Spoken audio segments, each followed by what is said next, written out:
নমস্কাৰ, আজি বনালোঁ মানিমুনি আৰু মাছৰ আঞ্জা। ইয়াতে মছলা দিলোঁ আদা, নহৰু, গোটা জিৰা, জলকীয়া। মানিমুনিখিনি পেষ্ট কৰি ল'লোঁ। লগতে মই মছলাখিনিও পেষ্ট কৰি ল'ম। মাছখিনি ভাজি ল'লোঁ। লৈ ইয়াক এটা কাটি থোৱা পিঁয়াজো দিলোঁ। পিঁয়াজখিনি দি উঠি মই পেষ্ট কৰা মছলাখিনি দিলোঁ। নিমখ দিলোঁ, হালধি দিলোঁ। পেষ্ট কৰি থোৱা মানিমুনিখিনি দিলোঁ। দুটা আলু সৰু সৰুকৈ কাটি বইল কৰি লৈছিলোঁ। আলু দুটাও দিলোঁ মই। ভাজি লৈ মই পানী দিলোঁ।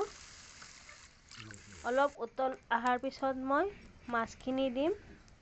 আপোনালোকে খাবচোন মানিমুনিৰ আঞ্জা কেনেকুৱা লাগে। ইমান সোৱাদ মানিমুনিৰ আঞ্জা। এয়া মোৰ আঞ্জা হৈ গ'ল। মোৰ ভিডিঅ'টো চোৱাৰ বাবে ধন্যবাদ জনালোঁ।